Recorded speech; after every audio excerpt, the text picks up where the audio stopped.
Qué tal, hermanos? Buenos días a todos. Sean bienvenidos a estos estudios devocionales. Gracias a Dios por la oportunidad que tenemos. Gracias a Dios por estas herramientas tecnológicas que tenemos para estar conectados, estudiar la palabra de Dios, alabar a nuestro Dios. Hay muchas bendiciones por qué agradecerle a nuestro Padre Celestial. Vamos a iniciar este devocional con una primera oración para ponernos en las manos de Dios en lo que vamos a hacer a continuación. Y para ello le voy a pedir a mi hermano Juan González si nos dirige a Dios en una oración para que todo sea de acuerdo a la voluntad de nuestro Dios. Entonces, hermano Juan, apóyeme por favor con la oración. Sí, mi hermano. Vamos a orar, hermanos. Oremos. Bendito Padre Celestial que habita en todo lugar. A usted sea la gloria y la honra, Padre, por los siglos de los siglos. Agradecidos estamos hoy en este día, Padre, por darnos la oportunidad de un día más de vida, por darnos la oportunidad de estar hoy aquí reunidos juntos para seguir aprendiendo más de su palabra, Padre, seguir estudiando su palabra en todo momento, Padre, por quitarnos todo obstáculo sea con nuestro hermano que trae la clase, Padre, y que usted le dé palabras fáciles, sencillas, que le podamos entender. Denos a nosotros un oído atento, Padre, para recibir su mensaje, que no solamente lo guardemos en nuestra mente, en nuestro corazón, que lo apliquemos en nuestra vida y que así también lo podamos compartir con aquellos que aún no te conocen, Padre. Padre, sea con cada uno de nosotros, con nuestras familias a quienes representamos. Pero también, Padre, con todos aquellos hermanos que no pudieron estar hoy entre nosotros, que usted les dé la oportunidad en la siguiente de estar reunidos y para seguir aprendiendo de su palabra. Padre, todo esto se lo pedimos, se lo rogamos, se lo suplicamos en el bendito nombre de su Hijo amado que es Jesucristo. Amén. Amén. Amén. Muy bien. Vamos a cantar este himno, el 241. Se llama Fuente de Salud. Fuente de Salud. Como comentaba el martes pasado nuestro hermano Cristian, estuviera fascinante que pudiéramos cantar al unísono, pero sabemos que por el tema del internet a veces la señal llega tarde, entonces pudiera, si nos conectamos todos, si todos activan su audio, pues se escucharía muy distorsionado. Pero ahí con su micrófono desactivado puede también entonarnos si así le parece. Vamos a cantar este himno que se llama Fuente de Salud. Cantemos. Fuente de salud para todos es, acercaos y de ella beber. Fuente dulce que de lo alto es, pronto ven y vida obtener. Ven hoy gratis a beber, ven hoy, venga todo ser. Tiene sed, oye el llamar, a tu alma puedes saciar. Agua viva brilla como cristal, fluye desde el trono de amor. Ya no tardes más mientras tiempo hay, de tu alma quita el clamor. Ven hoy gratis a beber, ven hoy, venga todo ser, tiene sed, oye el llamar, a tu alma puedes saciar. Fuente que en la peña cavada fue, hoy le llama a todo ser. Es para mí, también para ti, con gozo a beber. Ven hoy gratis a beber, ven hoy, venga todo ser, tiene sed, oye el llamar, a tu alma puede saciar. Muy bien, muy bien. Vamos a quitar esto y vamos, en este momento estamos compartiendo pantalla. Bueno, aquí estamos en Romanos, estamos estudiando algo de Romanos por ahí. Vamos allá, Juan, capítulo 1, que es el estudio que nosotros estamos teniendo, ¿no? Eh, esta parte es interesante. Nosotros empezamos a estudiar el Evangelio de Juan. Eh, ya llevamos más o menos avanzado estos versículos y habíamos comentado, habíamos dicho que esta porción, este bloque de versículos del Evangelio de Juan, versículos 1 al 18, se considera como un prólogo, es decir, una introducción, un, un, un escrito, un compendio de palabras que nos ayudan a establecer ciertos temas, ¿no? Ciertos tópicos que se van a estar desarrollando en todo el libro. Es muy común en la literatura que se haga eso, ¿no? Como que el prólogo trata de enmarcar la lista de intenciones que tiene el escritor. Por eso es altamente teológico, estas porciones que estamos viendo.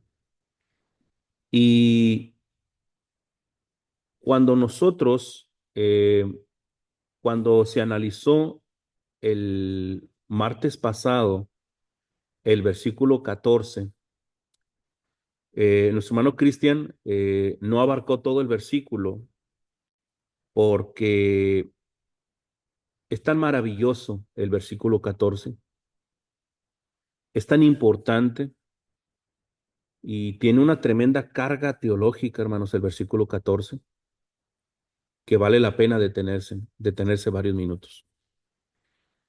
Yo sé que ahorita, déjenme plantearlo así de esta manera, antes de darle lectura al versículo, que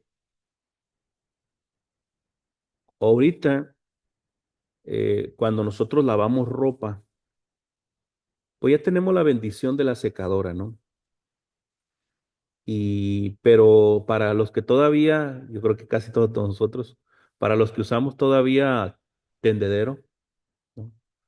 Un tendedero donde se va a colgar la ropa necesita sus postes, ¿sí?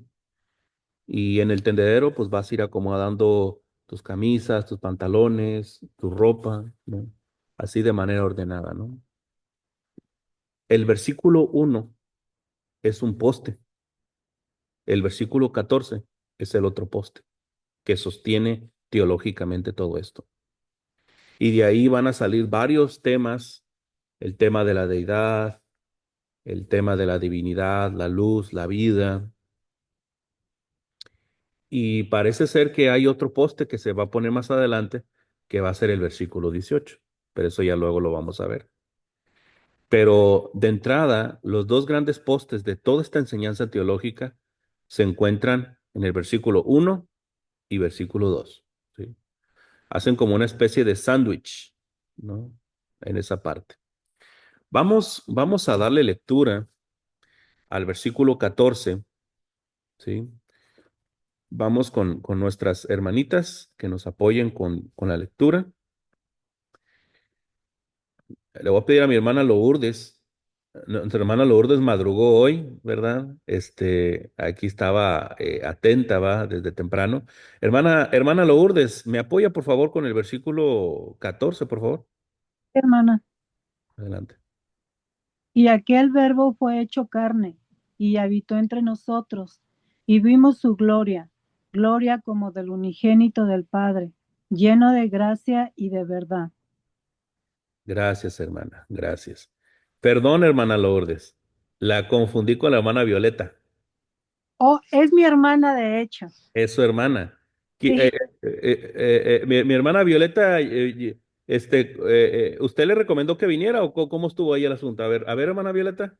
Sí, mi hermana me recomendó que entrara desde los estudios que estaban en la tarde. Ah, ok. Ella me incitó a que entrara. Pues qué buena incitación, ¿verdad?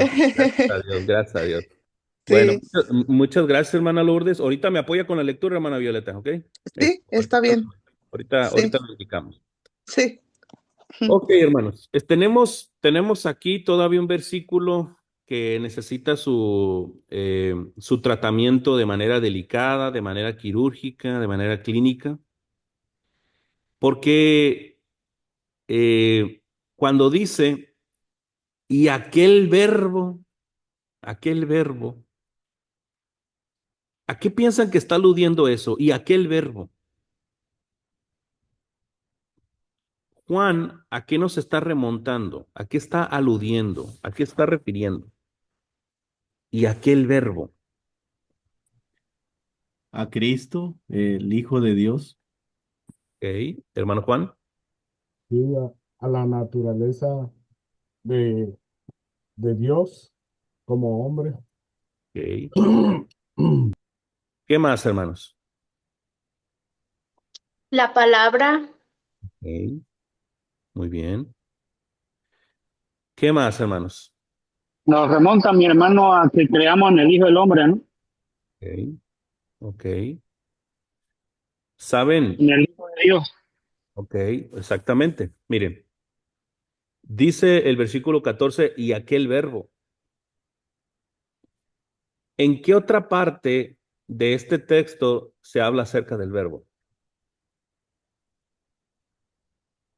En el versículo 1, ¿verdad? Y el versículo 14 nos dice, y aquel verbo, ¿cuál verbo? El del versículo 1, ¿sí? Aquel verbo que es eterno,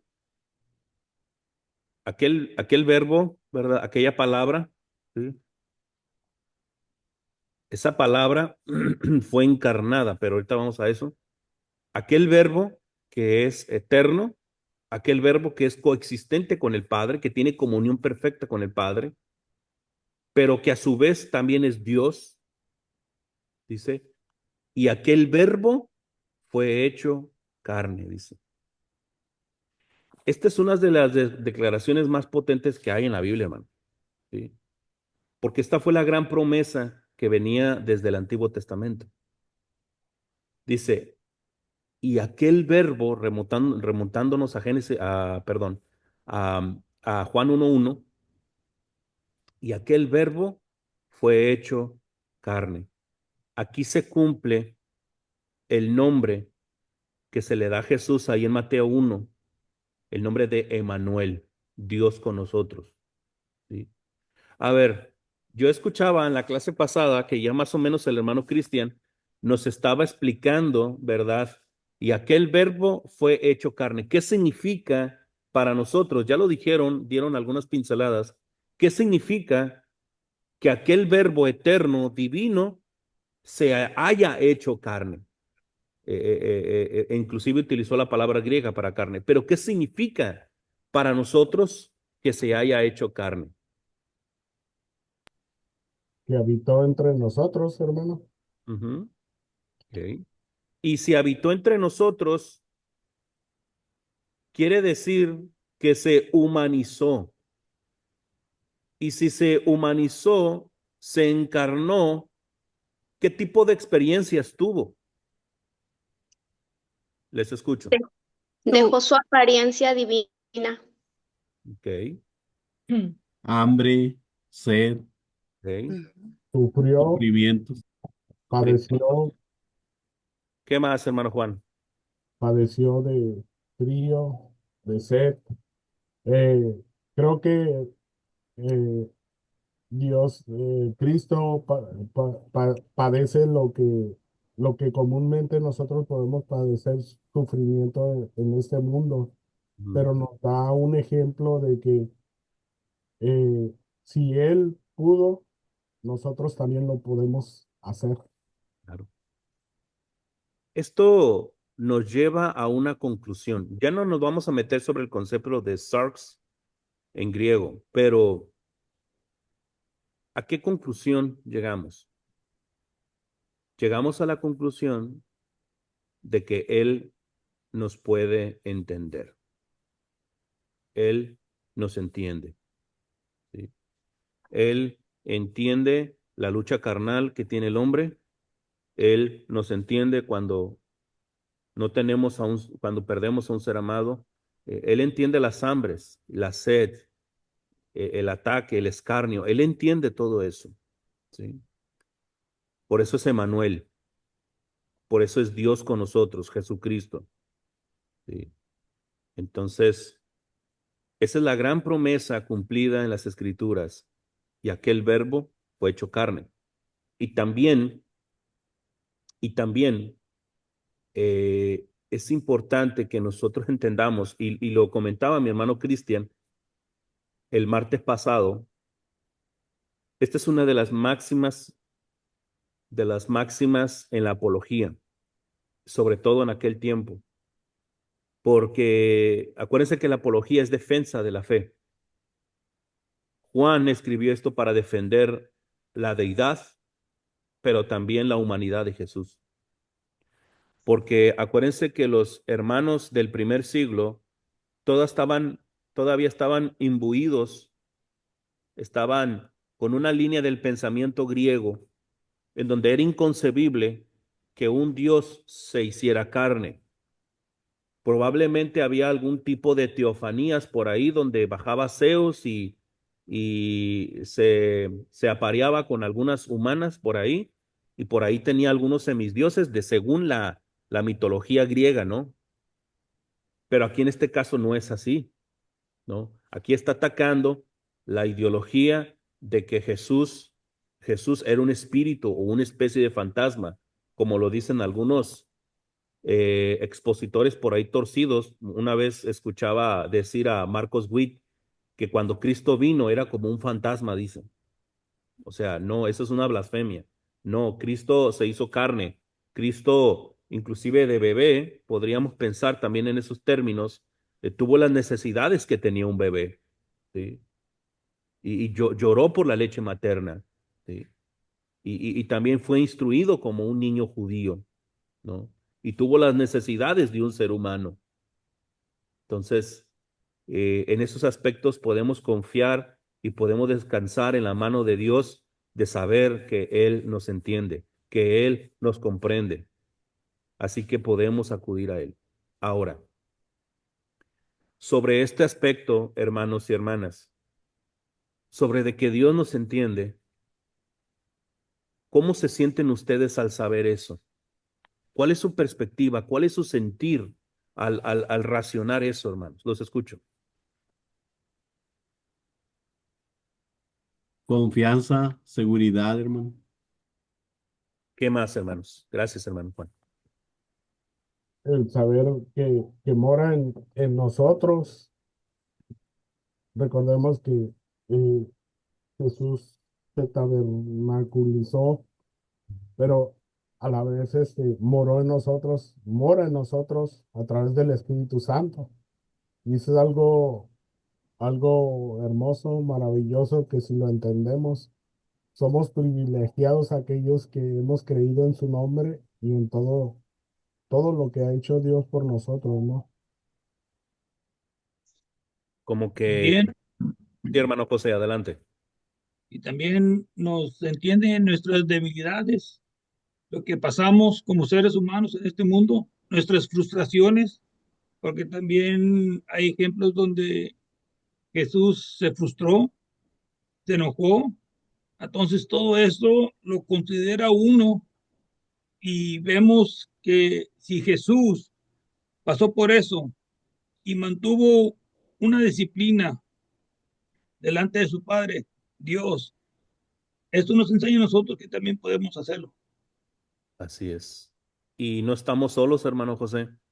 No estamos solos. Tenemos a Dios, tenemos a Jesucristo y por supuesto la operación del Espíritu Santo en nosotros que se nos da como don en el bautismo.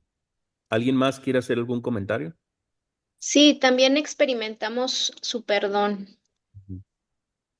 Sobre todo, ¿no? Sobre todo esa parte del perdón que a veces es tan difícil, ¿verdad?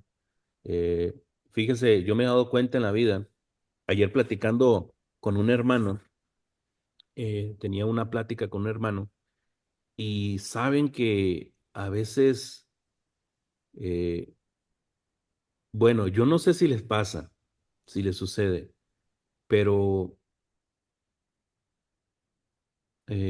a mí se me hace más fácil, se me hace sencillo, hermano. Bueno, Dios perdone esta jactancia, ¿no? Pero parece ser que se me hace más fácil perdonar a otros que perdonarme a mí mismo. Sí. Me he dado cuenta de eso y platicando con un hermano, me di cuenta de eso, hermanos, ¿verdad? Y esa parte que dice nuestra hermana me gusta, ¿va? Entender que en Dios podemos experimentar el perdón, la misericordia, no solamente hacia el prójimo, sino también buscar el perdón de Dios y también el perdón de uno mismo. Hay cuestiones del pasado que a veces uno no llega a perdonarse a sí mismo, hermano. ¿Sí? Entonces, esa parte es bien importante en el tema de la retrointrospección, del análisis, del autoanálisis que cada uno debe de hacer de sí mismo y al detectarlas, al hacer una radiografía del corazón, ponerlo en las manos de Dios, ponerlo en las manos de Dios y recordar también que cuando nosotros nos bautizamos, fuimos perdonados de nuestros pecados, ¿no? Entonces, esa parte es bien interesante el entender que podemos confiar en alguien que nos entiende plenamente, porque vamos a ver más adelante que Él está lleno de gracia y está lleno de verdad, pero todavía no llegamos a esa parte. Ahora, fue en esta parte donde el hermano se quedó, dice, y habitó entre nosotros. ¿Qué recuerdan de lo que se dijo el martes pasado sobre esa fraseología, hermanos? Los escucho.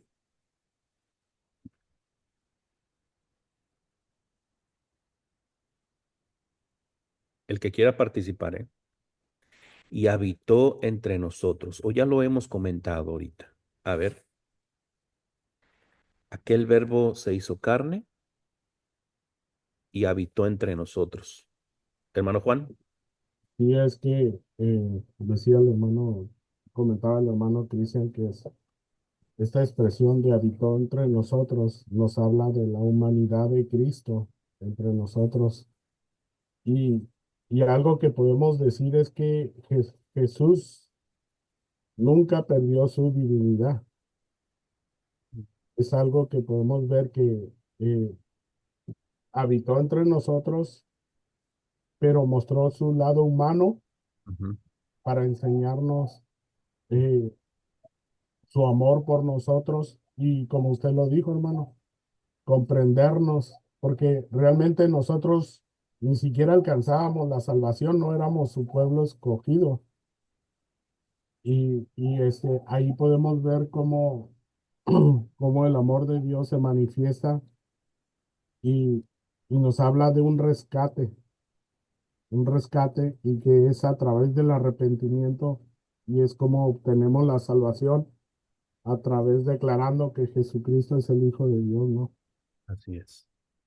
Y algo interesante en todo esto, hermano, definitivamente, yo me imagino la figura de un rey que deja su trono y se empieza a entremezclar entre sus súbditos, vistiendo como vistieron, como visten, está comiendo como comen ellos, se viste como se visten ellos y anda entre ellos, ¿sí? Entonces, pero eso no quiere decir que ha dejado su realeza. Ahí estaba. Por eso dice Juan, y vimos su gloria, vimos su poder, ¿sí? Una cosa es que se haya encarnado de tal manera, porque si se hubiera manifestado con todo su poder, con toda su santidad, pues prácticamente no viviríamos, hermanos, ¿sí? Su santidad nos aplastaría, ¿no? Por así decirlo. Este, pero bueno, esa es una cuestión que es aparte. Ahora, ¿qué más podemos decir, hermanos? Habitó entre nosotros y sigue habitando. Ahorita vamos a ir a una idea sobre esto.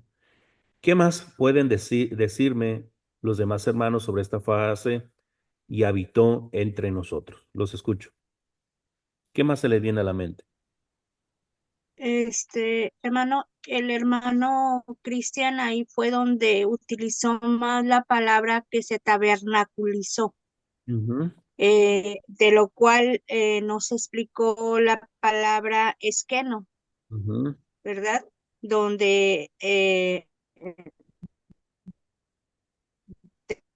decía que era ser morada, morar en donde mora el Espíritu Santo, donde es el templo de Dios, él mismo, claro. ¿verdad?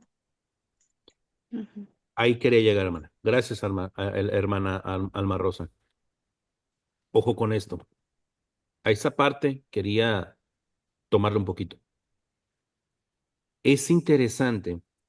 Fíjense, hermanos, fíjense. Cuando nosotros leemos en español aquí, no lo vemos. Y otra vez, disculpen la presunción, pero si nosotros lo vemos en una crítica textual, vamos a descubrir cosas maravillosas. Se los voy a decir por qué. Esa palabra griega de habitar, esquenó o esquenos, es la palabra que se usaba para las casas de acampar eh, de los habitantes del desierto, es decir, los que andaban, ya llevaban una vida nómada, tenían que llevar sus casitas y instalarse donde fueran, pero definitivamente significa morar, habitar, pero tiene que ver con las casas de acampar, ¿no? Y saben ustedes que el tabernáculo era una casa de acampar, ¿no? Que se instalaba, que se quitaba, y como iba el pueblo de Israel vagando por el desierto, yendo por el desierto, y siendo dirigidos por esa columna de humo y de fuego, ¿sí? Por eso, Biblia Textual, edición 4 traduce y habitó entre nosotros, o esta frase, y aquel verbo fue hecho carne y habitó entre nosotros, lo tradujo como y se tabernaculizó, se hizo un tabernáculo. Pero ¿saben qué es maravilloso, hermanos? ¿Saben qué es lo maravilloso? La palabra, la palabra tabernáculo en el Antiguo Testamento, ¿sí? Es la palabra hebrea mishkan, mishkan. Y mishkan, cuando los hebreos, en la traducción de la Septuaginta que mandó a hacer Ptolomeo Filadelfo, tradujeron la palabra mishkan de tabernáculo como esquenó, que es la palabra griega que nosotros estamos usando aquí. Es decir, habitó entre nosotros, tiene que llevarnos al tabernáculo del Antiguo Testamento, al templo del Antiguo Testamento. El tabernáculo era un templo móvil, ¿sí? Sabemos que tuvo su evolución el tabernáculo, primero en el desierto, luego establecidos perfectamente en Jerusalén. Pero la pregunta aquí es, ¿qué es lo que ese tabernáculo y ese templo lo hacía santo? Esa es la pregunta. ¿Qué lo hacía santo, hermano? ¿Sí? Esa es la gran pregunta. La presencia de Dios. La presencia de Dios. ¿Sí? La presencia de Dios.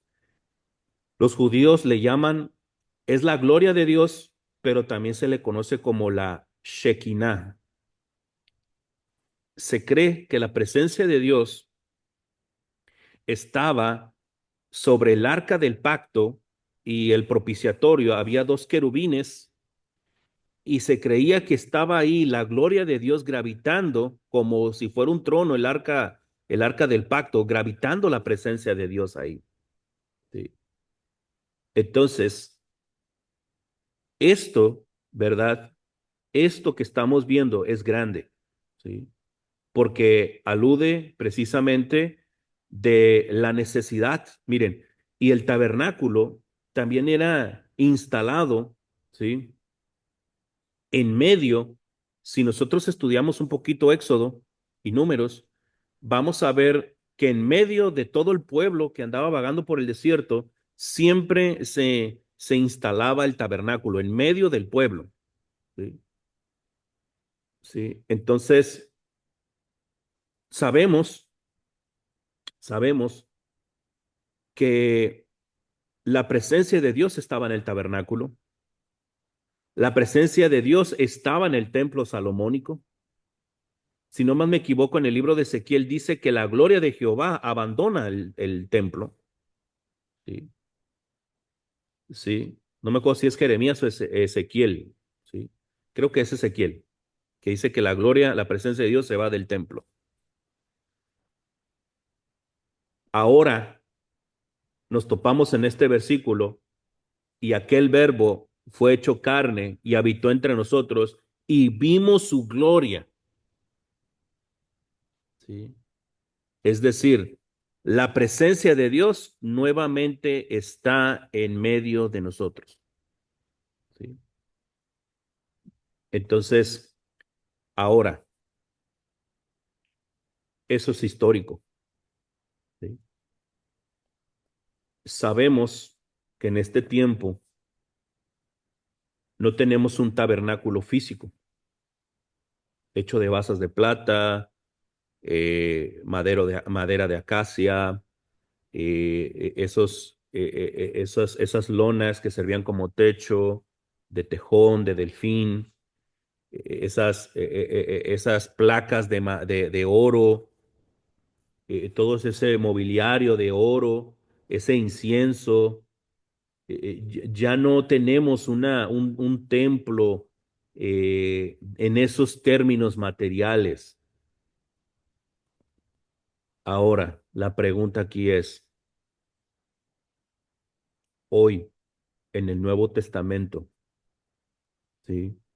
Porque Cristo, el Verbo, sigue habitando en medio de nosotros, sigue habitando y su gloria se sigue manifestando. Ahora, la pregunta es, ¿cuál es ese tabernáculo hoy, en este tiempo? ¿Cuál es el templo de Dios hoy, en este tiempo? Nosotros, hermano. Nosotros. La iglesia, ¿no?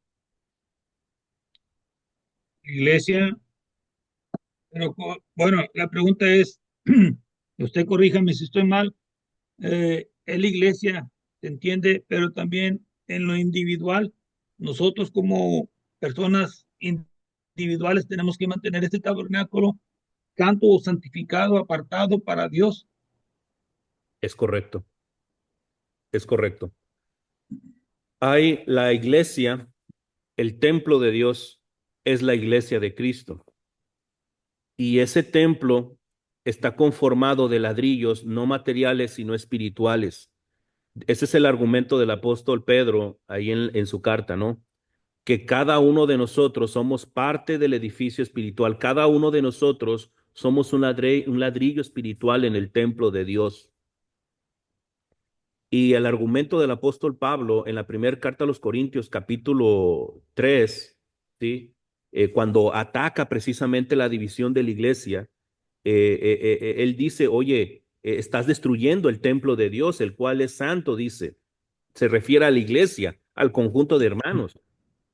Sí, pero más adelante en el capítulo 6, cuando habla acerca de la fornicación y varias cosas por ahí, hablando de cómo los cristianos se entremezclaban con las sacerdotisas del templo a Diana, ¿sí? Él habla del cuerpo físico de cada quien como templo del Espíritu Santo y el Espíritu Santo es Dios. Ahora, ¿cuál es nuestra tesis? Que en términos particulares, cada persona es un templo de Dios.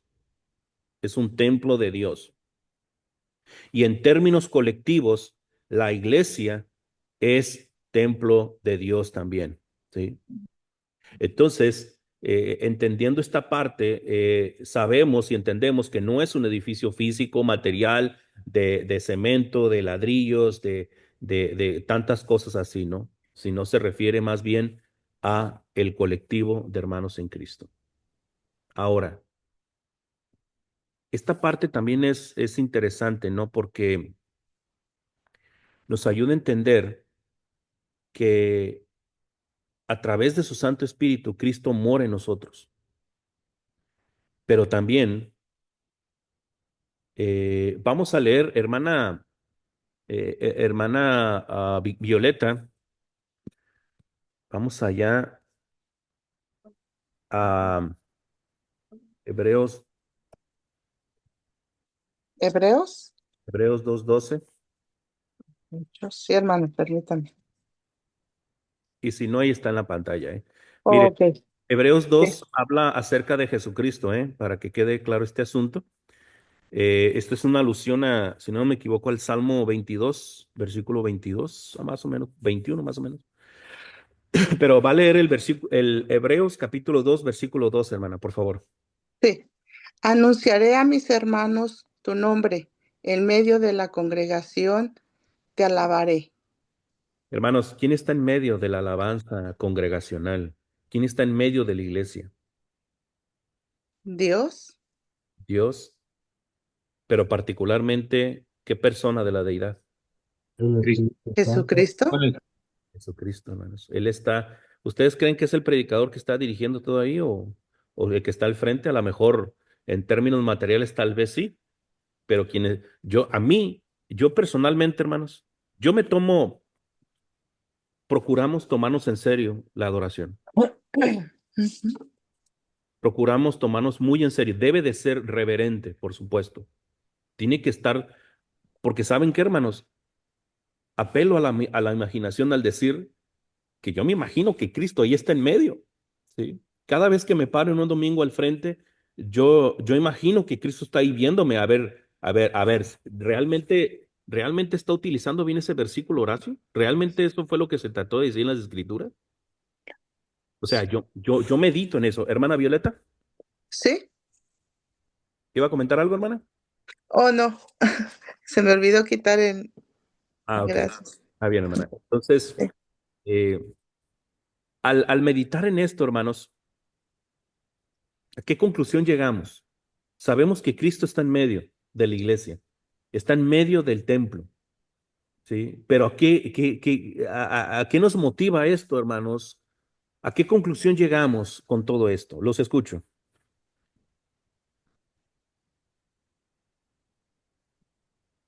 Hermano, A darle toda reverencia, porque sabemos que ahí está Dios con nosotros, nuestro Señor Jesucristo. Eso fue un consejo que me dio un hermano hace mucho tiempo, Ujú. que debemos de cuando vamos a pasar a dirigir o cuando vamos a dar una enseñanza, tenemos que hacerlo con mucha reverencia y con mucho respeto y checar, revisar bien todo lo que vamos a decir antes, porque tenemos que tener en cuenta que quien primero nos va a escuchar es Dios, es Cristo. Así es. Entonces sí me hizo pensar mucho a mí en eso. Definitivamente, hermano, definitivamente. Hermano, ¿Ok? Hermana, tengo una... a Oh, ver, disculpe. disculpe, hermano José. Vamos con la hermana Alma Rosa y luego usted, hermano José. ¿Está bien? Hermana Alma Rosa, adelante. Gracias.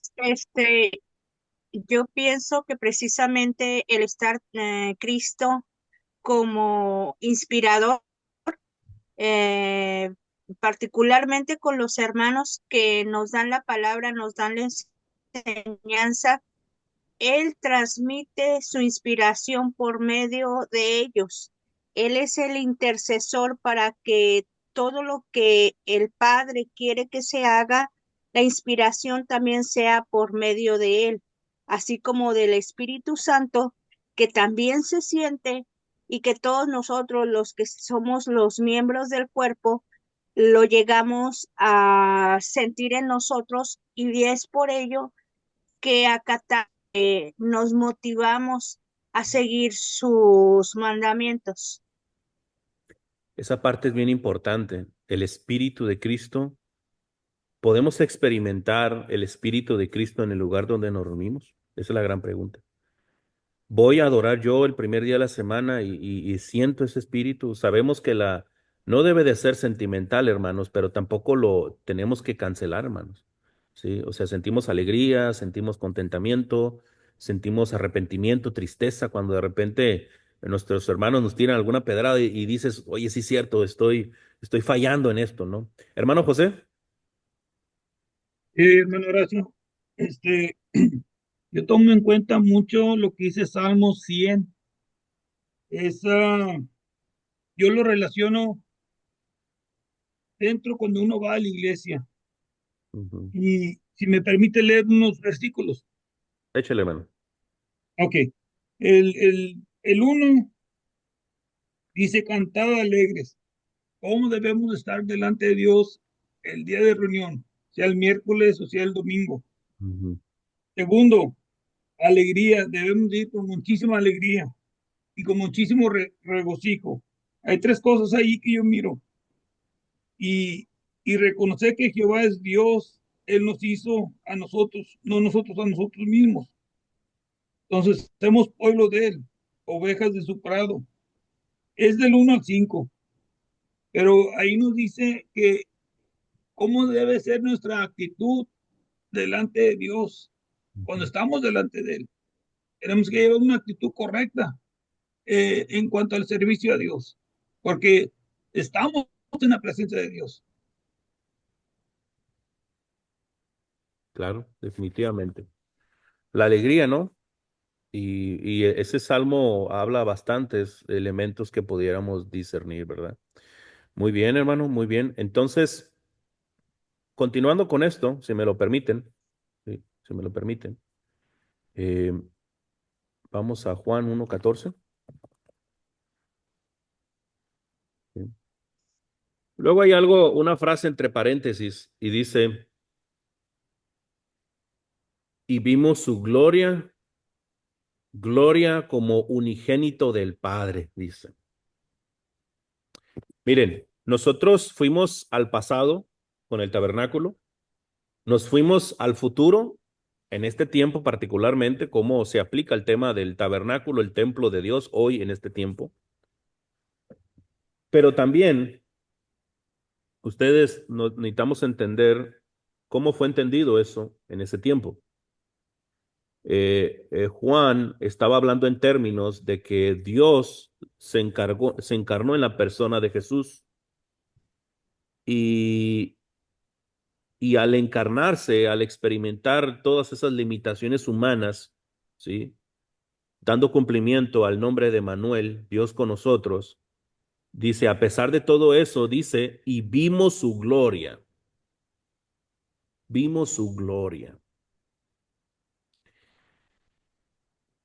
Cuando dice su gloria, ¿a qué se está refiriendo, hermanos? ¿Qué creen ustedes? Vimos su gloria. ¿Qué fue lo que vio Juan? ¿A qué gloria alude? Su poder. Su poder y cómo se manifiesta en el Evangelio bueno, en los relatos del Evangelio, qué acciones demostraron el poder de Jesús.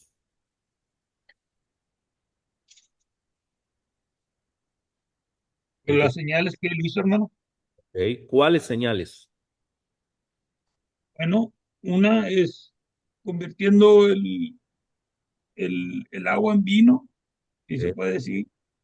¿Ok? La otra, de lo que hacía delante de los apóstoles que creyeron en él. Ujú. Ok. A ver, ¿qué más, hermanos? Ayúdele al hermano José, hermana Alma Rosa. A ver, nuestra hermana Vicky, luego nuestra hermana Alma Rosa. Sí, su resurrección, el resucitar de los muertos. Sobre todo, ¿no? Vimos su gloria, ¿verdad? ¿Qué más? ¿Qué más?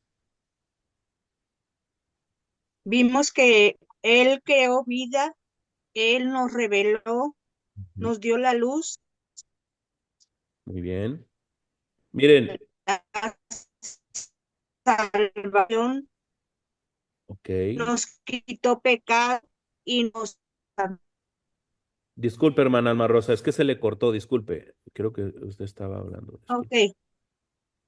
Ok. Él nos creó, nos dio vida, Ujú, se nos reveló, nos ujú, dio la luz, ujú. la salvación, nos bautizó en el Espíritu Santo. Ok, ok. Hermano, Dígame, hermano Juan.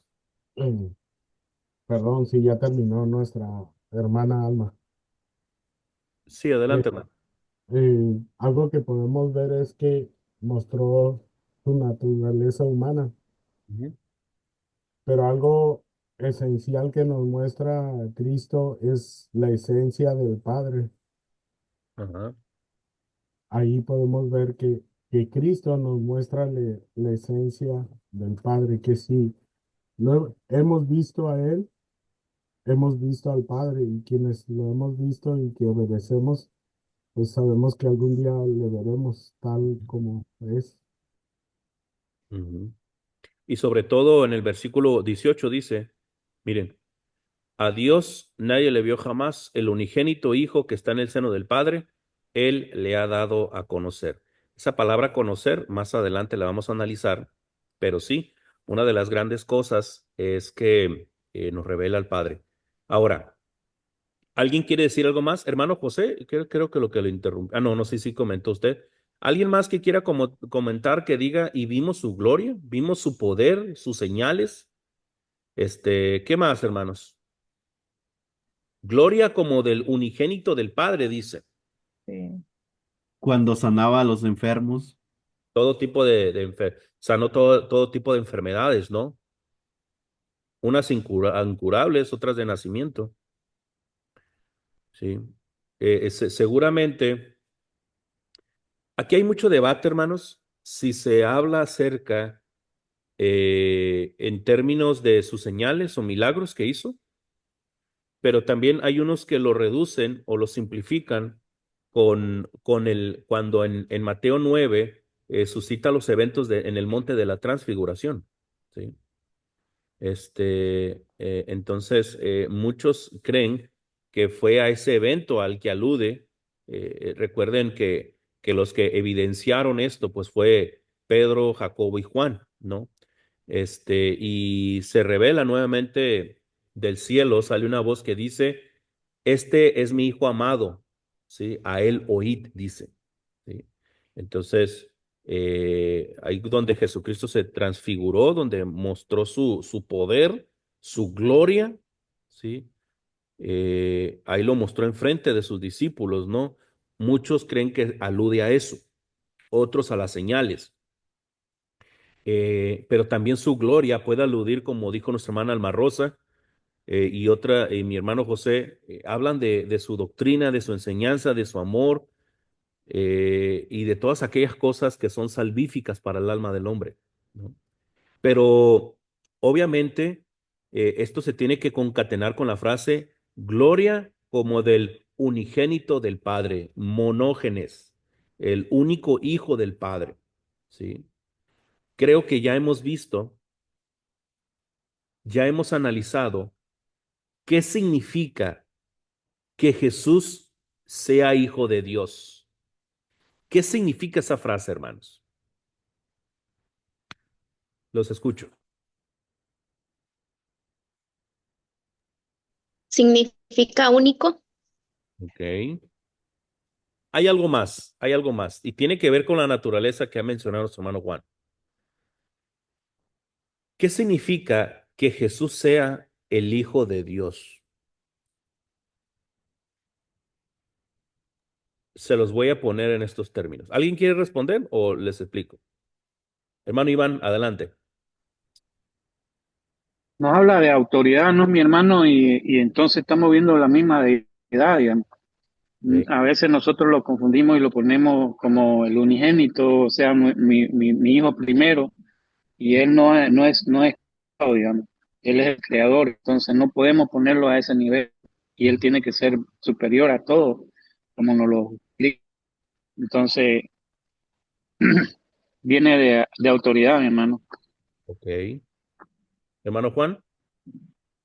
Sí, algo que decía en el comentario anterior es que Cristo viene siendo la esencia del Padre. Es una relación eh, en los dos, pero Ujú, que es una, que tanto el Padre como el Hijo son uno mismo, ujú, al igual que el Espíritu Santo, porque sabemos que Dios es Espíritu, ¿no? ujú. Ok. Hermana Vicky. Sí, al decir único abarca muchas cualidades. Puede ser su único hijo, el único en obediencia, el único que hizo todas las señales que hizo. Ok. Ok. Vamos armando esto. Una preguntita, hermano, disculpe. ¿Puede significar como autoridad última o última autoridad parte de Dios? Pregunto. Bueno, ojo con esto. Eh, miren, quiero que chequemos algo rápido.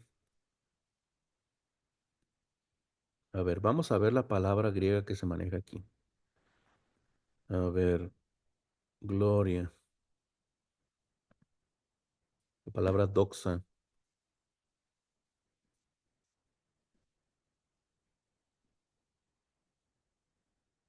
¿Sí? Majestad. Majestad real. Ok, bien.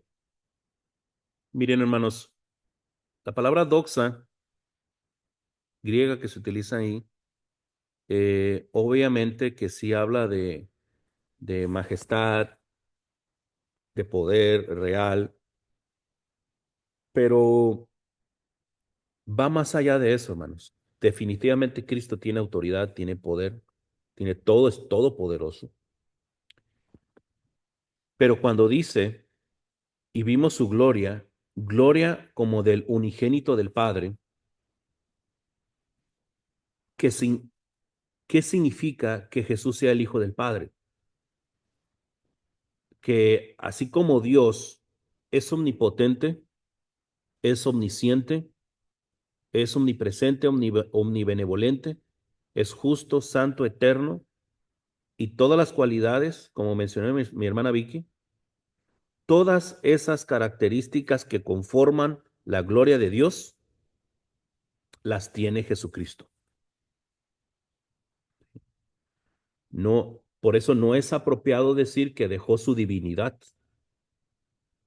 No, Cristo tenía su divinidad, ¿sí? Él es el Dios encarnado, ¿sí? En el monte de la transfiguración, ¿verdad? Él revela su gloria y a lo mejor solamente fue una parte, porque si revelase toda su gloria, pues no sé cómo quedarían los demás, ¿sí? Pero Juan, eh, eso es lo que significa hijo de, que comparte la misma naturaleza con el Padre. Un papá transmite los genes a su hijo y la mamá también transfiere sus genes, a veces combinados ambos genes. A veces el hijo, ¿sí? Va a caminar como camina el papá. A veces va a tener el carácter que tiene mamá. A veces va a tener la nariz o los ojos, las pestañas o el cabello o las manos o su forma de caminar como sus padres, porque trae la información genética. Pero Dios es espíritu y no lo podemos entender en términos materiales o corporales. Cuando se dice que es unigénito del Padre, que es hijo de Dios, el único hijo del Padre, alude a que comparte la misma naturaleza divina con el Padre. Es eterno, es justo, es santo, es omnisciente, omnipresente, omnibenevolente, misericordioso. A esos aspectos es que Jesucristo mostró su gloria. O sea, no había ningún ápice de duda de que Cristo es Dios, porque lo mostró en su gloria. Y de manera secundaria, pues mostró esa omnipotencia al sanar toda clase de enfermedades, al ver cómo tenía autoridad sobre los demonios. O sea, la gloria de Jesús implica más allá de la autoridad. Es parte de la autoridad, pero es todo, es un todo, hermanos, de cualificaciones, de características que son propias de Dios y que encajan perfectamente en Jesús. Hermana Vicky. Sí, un ejemplo lo podemos ver en Filipenses 2, versículo 6, que dice que el cual siendo en forma de Dios, no estimó el ser igual a Dios como cosa que aferrarse, sino que se despojó a sí mismo, tomando forma de siervo, hecho semejante a los hombres. Así es. Así es, por eso les comentaba, ¿no? Que entender la humanidad de Jesús, entender que Él se tabernaculizó, es como la de un rey que deja su trono para entremezclarse con sus súbditos y vivir con ellos y comer como ellos comen y vestir como ellos visten, ¿sí? Pero su realeza todavía está ahí latente, él sigue siendo rey, ¿sí? Entonces, él sigue teniendo ese poder, ¿no? Entonces, esa parte es interesante también entenderlo, ¿no? Y hay que seguir leyendo Filipenses, ¿no? Porque hay cosas bien interesantes que Pablo menciona al respecto. Ahora, para ir cerrando,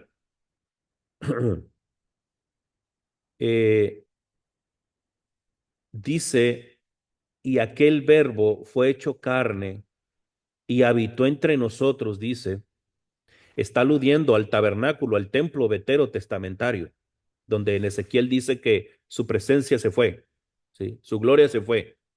Y con los paréntesis que vienen ahí de Juan, dice, y vimos su gloria, gloria como del unigénito del Padre, su presencia regresó, está en medio de nosotros. Inclusive estaba haciendo, cuando Juan el Bautista estaba bautizando, seguramente cuando Juan bautizó a Jesús, Jesús también formó parte de la fila de los pecadores. Yo no estoy diciendo que Jesús pecó, pero se estaba identificando con los pecadores, seguramente formándose ahí como todos estaban bautizando, ¿sí?